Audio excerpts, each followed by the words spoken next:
Emergency के दौरान संविधान पर जो जुल्म हुआ, जो बुलडोजर चलाया गया संविधान के ऊपर, लोकतंत्र की धज्जियां उड़ा दी गई, तब उसी दल के महत्वपूर्ण नेता के रूप में उनके साक्षी है, फिर भी सदन को गुमराह कर रहे हैं।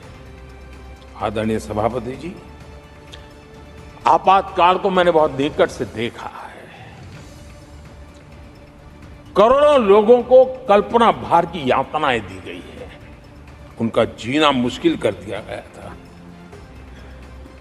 और जो संसद के अंदर होता था वो तो रिकॉर्ड पर है। भारत के संविधान की बातें करने वालों को मैं पूछता हूं, जब आपने लोकसभा को 7 साल चलाया था, लोकसभा का कार्यकाल 5 साल है, वो कौन सा संविधान था जिसको लेकर के आपने 7 साल तक सत्ता की मौज ली और लोगों पर जुल्म करते रहे? और आप संविधान हमें सिखाते हो? आदरणीय सभापति जी,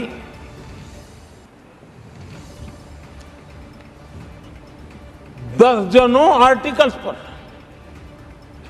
यानी संविधान की आत्मा को छिन्न विच्छिन्न करने का पाप इन्हीं लोगों ने उस कालखंड में किया था।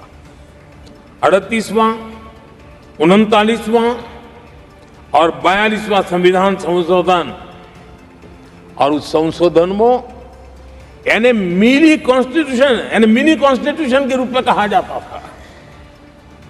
ये सब क्या था? आपके मुंह में संविधान की रक्षा शब्द शोभा नहीं देता है। ये पाप कर करके आप बैठे हुए लोग हो।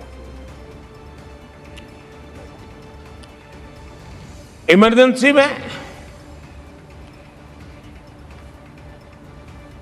पिछली सरकार में 10 साल ये कैबिनेट में थे खड़गे जी, क्या हुआ था? प्रधानमंत्री संवैधानिक पद है, प्रधानमंत्री के पद के ऊपर एनएसी बैठ जाना, ये कौन से संविधान में से लाए थे व्यवस्था? किस संविधान में से बनाया था आप लोगों ने? आपने देश के प्रधानमंत्री पद की गरिमा को चकनाचूर कर दिया था और रिमोट पायलट बनकर के आप उसके माथे पर बैठ गए थे।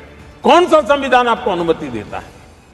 आदरणीय सभापति जी, जरा ये बताएं हमको, वो कौन सा संविधान है जो एक सांसद को कैबिनेट के निर्णय को सार्वजनिक रूप से फाड़ देने का हक दे देता है? वो कौन सा संविधान था? किस हैसियत से फाड़ा गया था? आदरणीय सभापति जी, हमारे देश में लिखित रूप में प्रोटोकॉल की व्यवस्था है। राष्ट्रपति, उपराष्ट्रपति, प्रधानमंत्री, स्पीकर सब कैसे कहां होते हैं? कोई मुझे बताएं कि संविधान की मर्यादाओं को तार तार करके प्रोटोकॉल में एक परिवार को प्राथमिकता कैसे दी जाती थी? कौन सा संविधान था?